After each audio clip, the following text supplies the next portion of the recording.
Hello and welcome to 5 in 5-ish. This is a place where you can find news nuggets that you may or may not have heard about. Alrighty, our first news nugget comes out of Louisiana. Former Governor John Bel Edwards, this is his picture here. On his way out, his last day in office was January 7th. And on his way out, Governor Edwards pardons 40 convicted murderers, including a man who fatally stabbed a female store worker 39 times. Okay, so his reasoning for pardoning, it's kind of hard to say for me, is, okay, Louisiana is known for having a high prison population, and he wanted to lose the title of being the world's prison capital. So I commend him for trying to reduce the state's prison population, but did he have to release convicted killers who some of them were on death row? Also, 11 of the 40 jailed murderers were convicted in the first degree. Our next news nugget takes us to the Lincoln Memorial in Washington, D.C. The plaza that's in front of the Lincoln Memorial was damaged by red spray paint. Now, the vandals wrote "Free Gaza" in several places. However,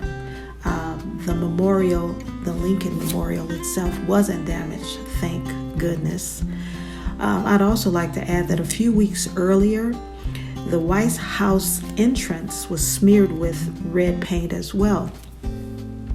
At this time, they're saying they don't know who did this. Really?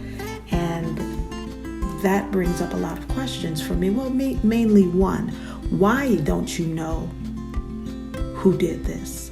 In an age where cameras are everywhere, and surely there will be cameras in Washington, D.C., at the Lincoln Memorial and at the entrance of the White House, you don't know who did this?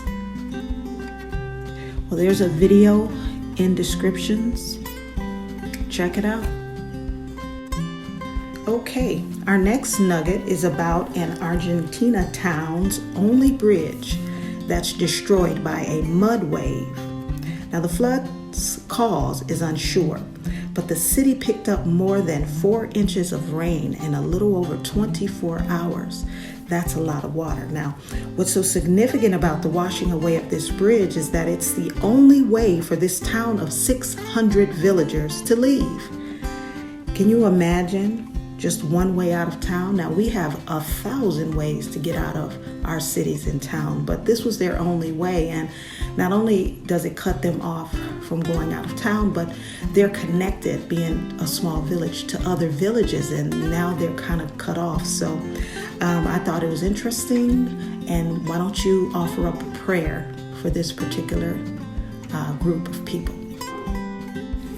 Okay. An Indiana man rescued after being trapped in his car for 6 days. Matt Riem, who was found alive inside of his crashed truck underneath a bridge in Portage, Indiana, for nearly a week. Now, he survived for days by filtering water from a drain pipe and keeping warm underneath an airbag. A pair of fishermen spotted his smashed truck in a creek, and everybody at this point is calling this a miracle. Now, of course, he had some major injuries. He had to have a leg amputated, and he did suffer broken bones, but he's on the mend, and he has like the best attitude. I do have a video and an article, which I suggest you watch and read in the description. But yes, God is still in the miracle business. And finally, I don't know if you all remember, but this past year, around May of 2023, There was a fire that broke out in Canada that was so bad that a lot of states and cities in the United States was affected by very thick smoke. Well, a Nova Scotia man has been charged with allegedly starting this fire.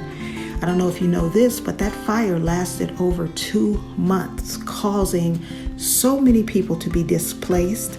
Also, 23,000 acres was destroyed, and 60 different structures, like landmarks, was destroyed as well. So hopefully justice will be had. Some of the citizens are complaining that the charges are too light, but if you want to know further about this story and keep up with it, there is a video in descriptions. Thanks for coming by. I hope you were enlightened. Take care.